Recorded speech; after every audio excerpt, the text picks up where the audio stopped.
lamang doon sa pakikipagpulong ni Apostol Pablo doon sa mga taga-Colosas. At ito po ay bagamat sinabi ito sa kapanahonan ng mga Panginoon long time ago, it's more than 2,000 years. Pero ang prinsipyo ay pareho pa rin. No?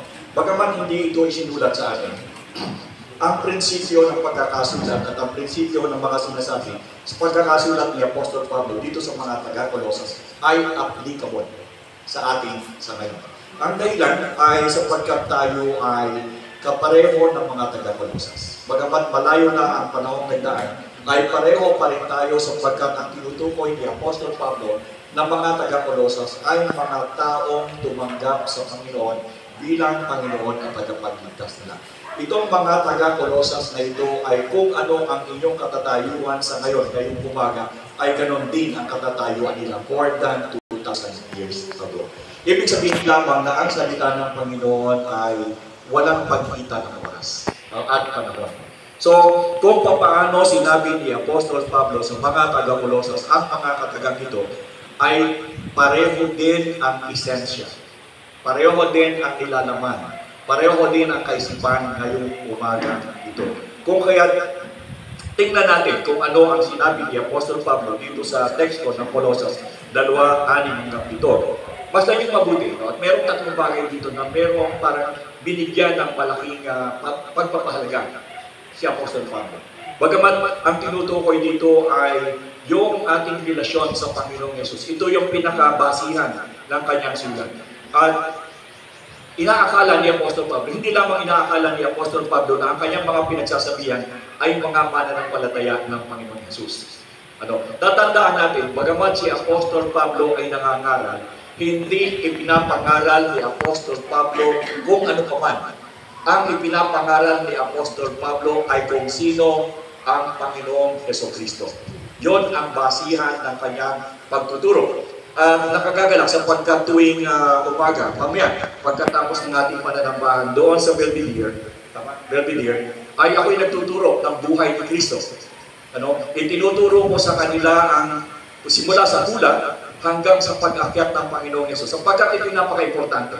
Papaano mo tatawagin na ikaw ay isang Kristiyano kung hindi mo alam at hindi mo kilala kung sino ang iyong sinusunod. So, importante ito sa lahat ng mga nakaupo dito at lahat ng nagsasabing kami ay isang mananampalatayang tumatalima sa kautusan ng Panginoon. So, ina-assume ko ngayong bagay. Ina-assume ko o inaakala ko ngayong umaga sa oras na ito na lahat kayo dyan ay nakakakilala na sa Panginoong Yesus. Dahilan sa ito ang magiging basihan ng aking mensahe. Ang mensahe dito mula sa salita ng Panginoon na sinulat ni Apostol Pablo ay para sa mga taong nakakilala na kay Kristo. And I hope kayo kilala niyo na ang Panginoon sapagkat kung magkagayon ang mensahe ito para sa inyo. Una, ang sabi dito ay, kaya't yamang tinanggap na ninyo si Kristo Jesus na Panginoon. Definitely, ang kausap dito ay mga mananampalataya sapagkat ang sabi, kaya't yamang tinanggap ninyo si Kristo Jesus na Panginoon. Nangangahulugan lamang na kinakausap ni Apostol Pablo, sigurado siya na ang mga ito ay merong kinalaman at pakikipag-ugnayan sa ating Panginoon. Ang sabi niya ganito, unang-una, mamuhay kayo sa Kanya. When you say mamuhay kayo sa Kanya, ibig sabihin na yung buong buhay mo, kumbaga sa merong release ng train, Kumbaga sa merong release ng train at ikaw yung train, dapat ikaw ay tatakbo doon sa release na yon. At kapag ikaw ay isang train, tapos ikaw ay tumakbo ng wala sa release, anong mangyayari sa'yo?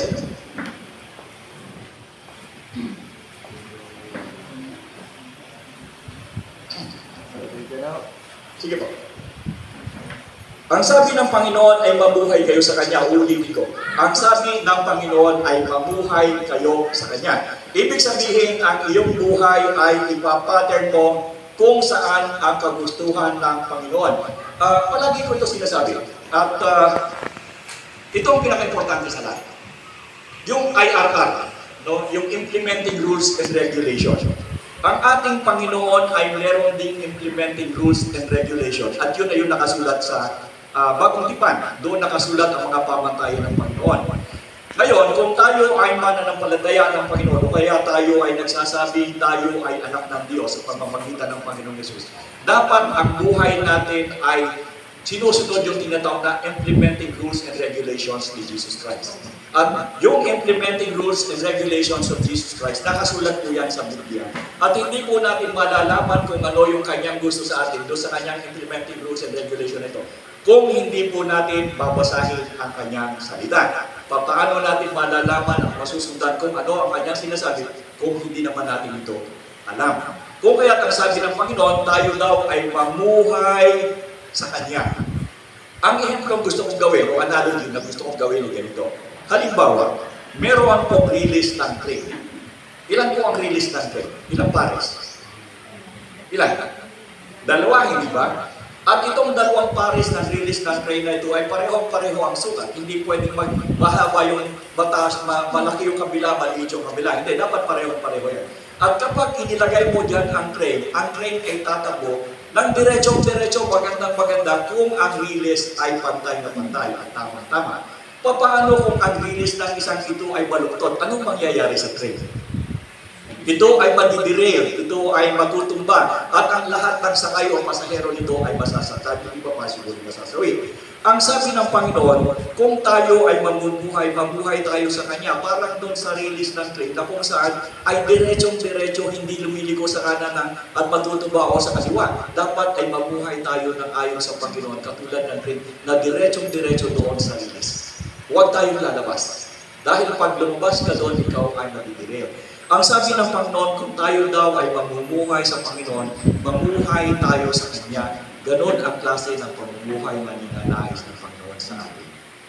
Hindi kung pupunta sa kaliwa, hindi pupunta sa kanan, kundi ang ating paglakad, kung ano yung implementing rules and regulations ng ating Panginoon. Doon tayo mamumuhay. Hindi tayo mamumuhay ayon sa takbo ng sanlibutan. Kasi iba ang kanilang sistema, iba yung kanilang ginagawa, iba yung kanilang mga adikain sa buhay, iba ang kanilang paniniwala. Hindi tayo dapat sumama doon sapagkat kung talagang tayo ay mananampalataya ng Panginoon, ang sabi ni Apostol Pablo, tayo ay mamuhay sa Kanya, sa Panginoong Yesus. Ito ang buhay natin at dito tayo mabubuhay. Ang sabi dito, aside from that, ang sabi dito, hindi lang tayo mamumuhay ayon sa Kanya, kundi tayo daw ay mamuhay ukol sa Kanya. When you say ukol sa Kanya, ibig sabihin ang lahat-lahat sa buhay natin ay dapat ang Panginoong Yesus. Higit sa lahat, ang pangunahing mataas na kung saan ay binibigyan natin ng halaga sa ating buhay ay ang ating Panginoong Yesus. Ukol sa Kanya. At ang lahat ng binabagay na ginagawa natin, at palagi kong sinasabi, sa lahat ng ating ginagawa, ano man ang ating ginagawa, gawin natin ito para sa kaluwalhatian ng ating Panginoon. Ito'y ukol sa Kanya. Okay. Sa ating buhay pananampalataya ay hindi natatapos sa pagtanggap kay Kristo lamang bilang Panginoon at tagapagligtas.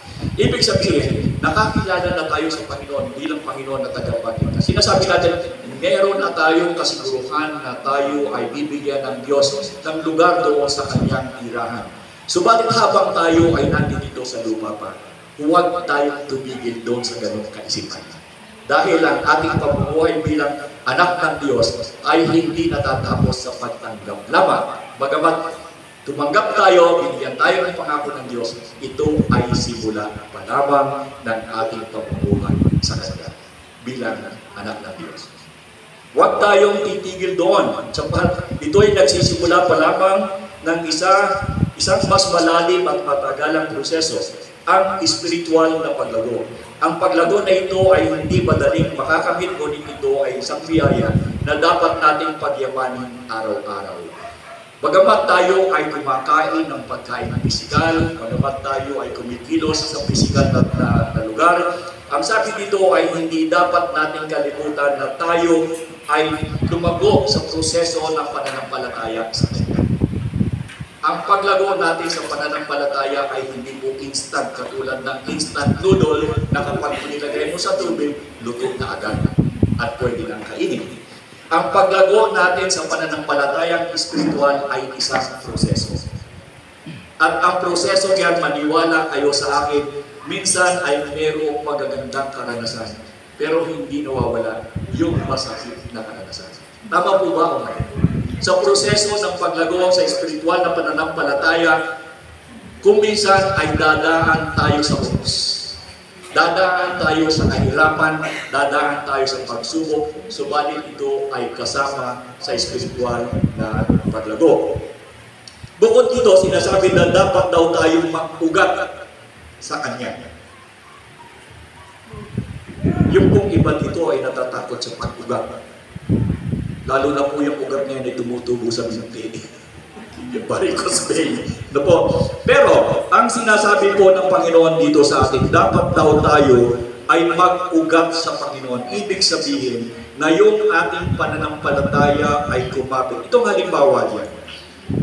Merong mga puno, lalo na yung doon sinabi doon sa Salmo, doon sa mga awit, na kung saan ang puno daw, na napatanim sa tabing bati, sa tabing ilog, na kapag dumadating ang unos o kapag dumadating ang malakas na hangin, ang ugat ng punong kahoy na ito ay lalong lumalalim upang siya ay mas lalong maging matibay, upang harapin ang unos, harapin ang lakas ng hangin na kung saan sa kanya ay magtutuwa.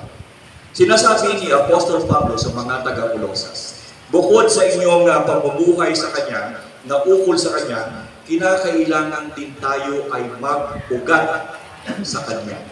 Ibig sabihin ng mag-ugat sa Kanya, tayo ay magtumibay sa ating pananampalataya sa ating Panginoon. Dapat tayo ay tumibay sa pamamagitan hindi lamang sa karanasang nararanasan natin sa araw-araw na pagsubok bilang mga mananampalataya, kundi dapat din tayo ay mag-ugat o lumaling sa pananampalataya sa pamamagitan ng pagkaalam kung ano ang kaya niyang gawin sa atin. Diba? Kung alam natin kung ano ang kayang ibigay ng Diyos sa ating buhay, ay lalo tayong titibay sa pananampalataya sa Kanya sapagkat ito'y Kanyang pangako. Ang problema naman ay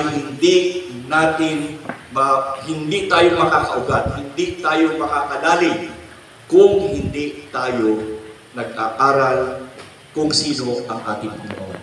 Hindi tayo uugat sa ating pananampalataya at pagtibay sa ating Panginoon hanggat hindi natin siya nakikilala ng lubusan. Hindi sapat ang kayo'y umupo sa araw ng pananampalataya. Sapagkat ang pamumuhay ng Kristiyano ay hindi lamang araw ng linggo. Ito ay pang-araw-araw, minuto, oras-oras, araw-araw. Napakikipaglaban sa kung ano man ang maaaring puwersa na kung saan ay dadapo sa atin. At ito ay magbibigay ng challenge o ng hamon sa atin sapagkat huwag niyong kalilimutan ang buhay ng Kristiyano. Hindi lang masayang tunay, ito ay buhay ng pagsubok sa iyong pananampalataya at pagtitiwala sa Diyos. Ang tanong, kaya mo bang tayuan na hindi ka natitinag ang iyong pananampalataya? Pwede lamang mangyari yan kung ang iyong pananampalataya ay nag-uugat sa Panginoon. At pwede lamang mangyari yan kung kayo ay patuloy na mag-aaral at aalamin kung anong kaya ibigay ng Diyos sa inyo. At ito hindi nyo makukuha sa pagkukulamang. At sa halip na ang oras ninyo ginugugol doon sa legend, anong tawag doon? Mobile Legend, sa mga games ng ito ang number 1 kalaban natin ngayon, sa totoo lang. Sa mga kabataan, ang number 1 kalaban nyo ngayon ay ang technology. Sa halip na kayo ay nagugugol ng oras sa pagkakilala at pagkaalam kung sino ang iyong Panginoon, dinanakaw ng oras ng Mobile Legend at ng teknolohiya. Ang oras na dapat ay binibigyan niyo sa pagkaalam sa ating Panginoon. Doon sa mga nanay naman, ang umaagaw dito ay teleserye. Okay, hindi naman po sinasabi na tayo ay hindi maglaan ng oras para sa ating pansariling kasiyahan. Subalit huwag lalampasan ang panahon at oras na dapat ay ginugugol natin sa pagkakilala at pagkaalam upang lumalim ang ugat natin sa pananampalataya sa ating Panginoon. Number one kalaban ng mga kabataan ngayon, ito hindi namin naranasan nung ako'y lumalaki ng kabataan namin. Wala kaming masyadong kalaban sa teknolohiya. Nakakapaglaro kami, basketball, kung anong laro namin, at kami ay merong interaction doon sa mga kabataan namin, kapwa namin. Subalit ngayon, ang interaction ng mga bata sa sarili lamang at doon sa kanilang gadget. Na kung saan ay wala nang panahon para magbasa ng salita ng Diyos, wala nang panahon para yung sabihin natin magkaroon ng quiet time para sa Panginoon. Ang sabi ng Panginoon at ang turo sa atin, tayo po tatandaan nyo, hindi po tayo ordinaryong tao. Tatandaan niya. Bakit? Sapagkat tayo ay pinananahanan ng Espiritu ng Diyos. Yun bang nandoon sa labas, pinananahanan ba sila ng Espiritu ng Diyos? Hindi. Ito ang malaking pagkakaiba natin sa kanila. Kung kaya ang pagkakaiba na ito ay patuloy natin panghawakan at sabihin natin sa ating mga sarili, ako ay anak ng Diyos, ang aking buhay ay hindi katulad nila. Ang aking pamumuhay, ang sabi dito, ay dapat ukol sa Kanya, ukol sa Panginoon. At ang aking pamumuhay ay dapat mag-ugat sa Panginoon. Ito ang dapat na buhay na aking nilalakaran. Hindi katulad ng buhay na nilalakaran paglabas nitong kapilyan, nitong pinagsasambahan natin. Tayo ay iba at tayo ay pinili ng Diyos mula sa sanlibutan. Huwag niyo yan kakalimutan. Na ang inyong sarili, kung kayo lumalakad dyan, pagamat napakarami ng taong kumikilos dyan, naglalakad ka dyan, nakakaiba ka sa kanila. Huwag mong gagayahin kung ano ang kanilang ginagawa, kung ano ang kanilang ipinapamuhay, sapagkat ang sabi ng Panginoon, kung tayo ay mabubuhay, tayo ay mamuhay sa Kanya. Bukod sa pagiging pamumuhay sa Kanya, tayo daw ay mamuhay ng ukol sa Kanya. At bukod doon, tayo daw ay mamuhay ng nag-uugat sa Kanya. Dapat po natin pagtibayin ang ating pong pananampalataya. Ang pananampalataya ay hindi isang bagay na static o stagnant. Ang pananampalataya ay hindi pag sinabi kong ako'y nanampalataya, ganito, tapos na. Hindi po static o stagnant ang pananampalataya. Ito ay isang patuloy na proseso na nagpapatibay at paglago. Sa pamamagitan ng mga pagsubok at hamon, natututo tayong magtiwala ng lubos sa Panginoon.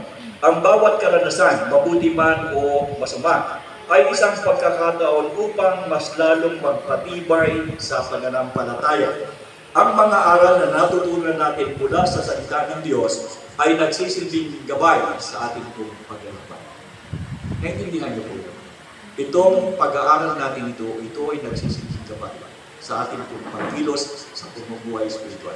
Bibigyan ko kayo ng isang magandang halimbawa na kung saan ang ating pananampalataya ay pinatitibay ng mga pagsubok at mga karanasan.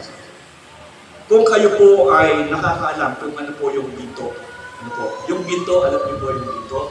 Yung sinusuot ko minsan yung singsing, di ba? Ginto. Alam niyo ba na ang ginto ay merong mga tinatawag na karat? Ano po karat? Ang ibig sabihin po ng karat, ito po ay yung kilatis ng ginto. Kapag baba po ng karat, halimbawa ay 18 kilatis, ang 20 kilatis ay mas mataas sa 18. At ang pinakamataas na karat ng ginto ay 24 o 24 o 24. Pero, ibig sabihin kapag ang kilatis ng ginto ay 18 karat lamang o 18 kilatis, ibig sabihin ito po ay hindi puro. Ibig sabihin ang gintong ito ay may lumipang kasama, meron pang halong ibang metal. Kung ito ay naging 18, ibig sabihin ang gintong ito ay mas makukunti na lamang ang kasamang metal o impurities. Subalit kapag ito ay naging 24 na kilatis, 24 karat, ibig sabihin ang gintong ito ay puro. Ang gintong ito ay wala ng kasamang anumang impurities o anumang halong metal. Purong ginto kapag ito ay tinatawag na 24 kilatis. Kung kayo po ay ginto, ano pong kilatis niyo? Nasa 24 na po ba kayo? Okay. Ito po ang pamamaraan. Papaano ang isang ginto mula sa 18 kilatis ay pupunta sa 24 na kilatis? Ito po ang pamamaraan. Kinakailangan po ang gintong yan ay dumaan sa apoy. Kinakailangan po ang gintong yan upang maging puro na 24 kilates ay dapat dumaan sa mas lubhang sobrang init ng apoy upang patayin yung lahat ng mga bakal na mas mababa ang porsyento ng pagiging bakal kaysa doon sa ginto. At kapag yan ay nasunog ng halimbawa uminit, yung mga ibang mineral o ibang bakal na nandoon, yung po ay matutunaw, subalit ang ginto ay maiiwan. Ang ginto kailanman ay hindi magiging puro kung hindi ito padadaanin sa apoy. Sinasabi ng Panginoon sa ating pananampalataya, tayo ay nandito sa sanlibutan. Pag nandito kayo sa sanlibutan, huwag kayong umasa na kayo'y magiging sikat sa kanila. Hindi. Sapagkat ang bagay na ating ginagawa, yung kabutihan na nakikita sa atin, masakit sa kanilang pangmataya. Ayaw nila sa mga tao katulad natin, sapagkat nasasalamin nila ang kanilang sarili, na ang kanilang sarili ay hindi katulad natin at ayaw nila. Kung kaya't sinasabi ko dito sa inyo, sinasabi ni Apostol Pablo na tayo bilang mga pananampalataya ay dapat magtumibay at ang ating pananampalataya ay dapat patuloy na lumalago. Kumbaga sa ginto, ito ay patuloy na pansimula sa 18 kilates, dapat tayo ay umabot ng 24. At sa pamamagitan ng apoy, yan lamang ang paraan upang tayo ay maging puro. Ibig sabihin, upang tayo ay maging dalisay sa pananampalataya, asahan nyo na darating ang pagsubok, hindi yan mawawala. Yang pagsubok na yan ang nagsisilbing apoy upang maging puro ka, maging dalisay ka sa iyong pananampalataya sa ating Panginoon. Muli, sinasabi ni Apostol Pablo, tayo daw ay mamuhay sa Kanya, tayo ay mamuhay ng ukol sa Kanya, tayo ay mag-ugat sa Kanya, at bukod doon, tayo ay magpatuloy sa ating pananampalataya. Magandang umaga po.